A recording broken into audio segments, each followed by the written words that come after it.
जब ये सारा मामला हुआ उससे पहले आप हमारे प्रोग्राम में मौजूद थे और आपने कहा था कि हमारी तैयारी पूरी है, तफसीलात में नहीं बता सकता, अगर वक्त आया तो नज़र आ जाएगा। और ज़ाहिर है पूरी कौम ने देखा और पूरी कौम जो अब अमन आया है उस सब के नतीजे में उस पर खुश भी है। अब वज़ीर आज़म मोदी जब ये कह रहे हैं कि हम परखेंगे पाकिस्तान को, और यानी कि वो ये इंदिया दे रहे हैं कि दोबारा ऐसी कार्रवाई करेंगे अगर कोई दहशतगर्दी का वाक़या हुआ, तो जो गुज़िश्ता 4-5 दिन में हुआ उससे एक डिटरेंस क्रिएट हो गई है कि आइंदा भारत ऐसा नहीं कर सकता, या एक जो थ्रेशोल्ड है वो लो हो गया है कि कोई भी दहशतगर्दी का वाकया और फिर यही कुछ हो रहा होगा?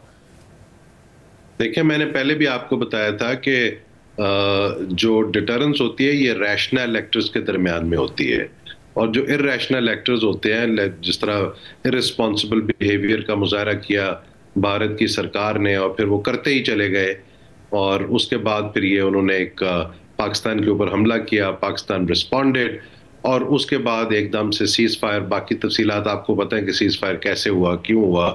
तो मेरा ख्याल है कि जो वहाँ पे जेन्युइन स्ट्रेटेजिक समझदार माइंड्स हैं, उनकी मिलिट्री है, उनके और लोग हैं, उनको बिल्कुल ये क्लियर मालूम पड़ गया कि पाकिस्तान के साथ इस तरह नहीं किया जा सकता। सारी दुनिया को ये पता चल गया कि पाकिस्तान के साथ नहीं किया जा सकता। कन्वेंशनल कैपेबिलिटी भी पाकिस्तान की इतनी ज़्यादा है अल्हम्दुलिल्लाह कि वो भारत को आपने 10 मई के वाक़यात और उससे पहले 6-7 की रात और उसके दरमियान वो जो प्रवोक करते रहे, सब मालूम है।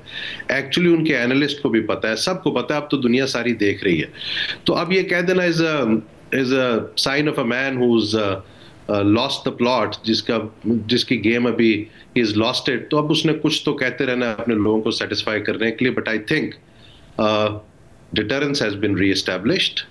और डिटरेंस का सादा मतलब यह है कि दो न्यूक्लियर मुल्कों के दरमियान में जिनकी कन्वेंशनल कैपेबिलिटी भी बहुत ही मैचिंग हो, बल्कि अल्हम्दुलिल्लाह पाकिस्तान ने डिस्प्ले किया कि our conventional capability in many ways is better than India. तो इसमें लड़ाई की बातें करना बेवकूफ़ी की बातें हैं, और ये शायद अब इंडियन लोगों को, इंडियन बाकी जो पॉलिटिकल लोग हैं, उनकी स्ट्रेटेजिक कम्युनिटीज, उनको ये देखना पड़ेगा कि भारत का जितना नुकसान मोदी साहब ने किया है इन पिछले 10-15 दिनों में, क्रेडिबिलिटी में, स्टेचर में, हर लिहाज से, politically, diplomatically, militarily, and it is a sign of an irresponsible state behaviour, जिस पे अभी भी वो बात करने की कोशिश कर रहे हैं। But I think he is trying to save face which is not possible now. मतलब अब ज़ाहिर है बहुत रिसेंट तक आप मिलिट्री में मौजूद थे। एज ऑफ नाउ अगर आप मिलिट्री में होते तो आप ये जो मोदी साहब ने तकरीर की, जिसमें ज़ाहिर है वहाँ पर ये जितने भी आप सवालात कह रहे हैं वो होना शुरू हो गए हैं, कांग्रेस भी कर रही है और जो कुछ इंडिपेंडेंट माइंड्स हैं वो भी कर रहे हैं कि डिप्लोमेटिकली इंडिया आइसोलेटेड नज़र आया, पाकिस्तान चीन एक कॉम्बिनेशन स्ट्रॉन्ग नज़र आया, साथ में मिलिटरीली जो है वो इंडिया एम्बेरस हुआ, तैयारे इंडिया के गिर गए। बट आप अगर होते तो आप अभी भी नज़र रखते, या आपके ख्याल में अभी इत्मीनान का वक्त है और आगे जाके कहीं ना कहीं डायलॉग का रास्ता निकल आएगा? ये वज़ीर आज़म मोदी को समझ में आ गई है, बेशक डोमेस्टिक ऑडियंस को कुछ भी बता रहे हो। देखिए, डायलॉग का रास्ता तो बहरहाल निकलना है, आज निकले, साल के बाद निकलना है, बिकॉज दोनों मुल्कों के दरमियान में मामलात पीसफुली और डायलॉग से हल होने हैं। लेकिन जो पक्ष में आपने मेरे से एक सवाल पूछा और बड़ा अच्छा सवाल है कि जी अगर आप फौज में होते तो आप किस तरह सोच रहे होते, तो हम इस तरह सोच रहे होते कि हम अपनी तैयारी पूरी रखते, हम अपने गार्ड्स को लोअर ना करते। हमारा इंटेलिजेंस का एक इकोसिस्टम है जो स्ट्रेटेजिक लेवल से ऑपरेशनल लेवल और टैक्टिकल लेवल पे भारत की चीज़ों को देख रहा होता है, हम देखते रहते, हम उनकी कैपेबिलिटी डेवलपमेंट को देखते रहते, और हम अपने डॉक्ट्रिन को, अपनी कैपेबिलिटी को उसके साथ साथ अपग्रेड करते रहते। वो क्यों करते? उसका बड़ा सिंपल वजह है कि हमारा टास्क है एज अ मिलिट्री, जो हमें दिया गया है स्टेट ऑफ पाकिस्तान की तरफ से, कि हमने पाकिस्तान की सॉवरेनिटी और टेरिटोरियल इंटेग्रिटी को हर सूरत में डिफेंड करना है, हमने दुश्मन को डिटर करना है।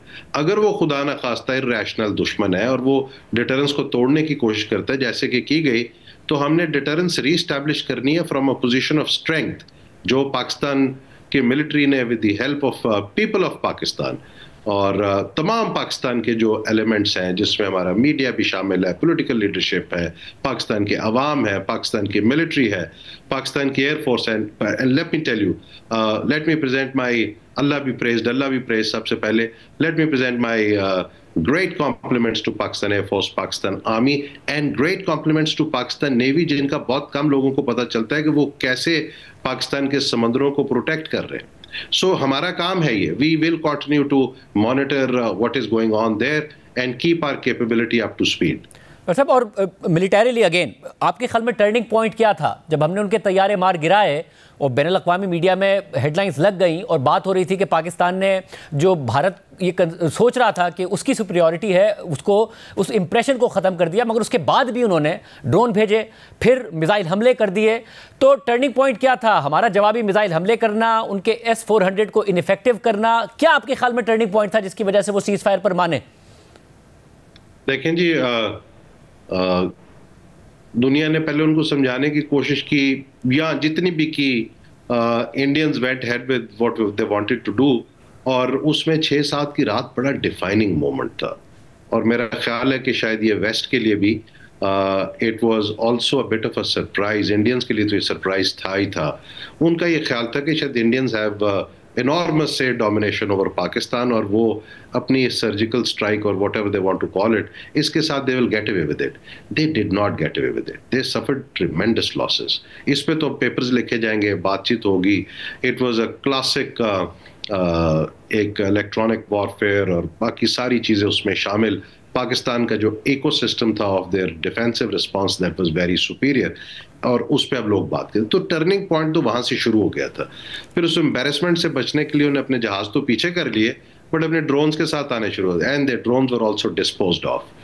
And then Pakistan struck, and this was too much because you broke their आपने उनका defence, air defence system almost बिल्कुल आपने उसको तबाह कर दिया था। आपने उसका S-400 खत्म कर दिया, आपने उसके राफेल्स डाउन कर दिए, आपने उसके एयर बेसिस खत्म कर दिए, आपने उनकी मिसाइल साइट्स खत्म कर दी, आपने उनके स्टोरेज डंप्स खत्म कर दिए, आपने वो ब्रिगेड हेडक्वार्टर्स जिन्होंने हमारे सिविलियंस पे फायर ऑर्गेनाइज कराया था लाइन ऑफ कंट्रोल के पार से, आपने वो डिस्ट्रॉय कर दिए।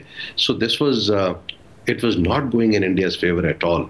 तो इसलिए फिर the tide turned, and the tide turned at a place and point जहाँ पे Pakistan was on top of the things। मतलब और मगर जल साहब, ये तो नहीं हो सकता कि वहाँ पर भारतीय डिफेंस फोर्सेस को ये पता ना हो कि पाकिस्तान की कैपेबिलिटीज़ क्या है। ज़ाहिर पाकिस्तान की जो मिसाइल कुव्वत है वो भी पब्लिक है, पाकिस्तान की जो एयर पावर है वो भी पब्लिक है कि पाकिस्तान के पास कितने जहाज़ किस किस्म के हैं। क्या ये सरप्राइजिंग था उनके लिए कि टेक्नोलॉजिकल एडवांसमेंट कितनी है पाकिस्तान में, कि हमारे पायलट्स की गुफ्तगू भी सुनी जा रही थी, या फिर जो हम कार्रवाई कर रहे हैं उसकी मुकम्मल तौर पर मॉनिटरिंग थी? क्या आपके ख्याल में सरप्राइजिंग था, या क्या ऐसी चीज़ थी जिसको उन्होंने अंडर एस्टिमेट किया? मेरा ख्याल है कि दो चीज़ें बड़ी इसमें क्रूशल हैं। एक, they were pushed in a wrong war by their political leadership.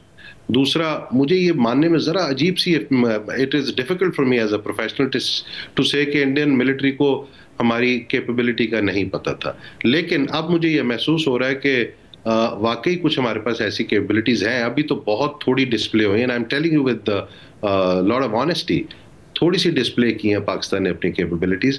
उनको हमारी जो capability of integrating a response from the satellites down to the submarines and then putting them together into a full effect, ये शायद उनको नहीं अंदाजा था इसका, और मेरा ख्याल है कि they were surprised।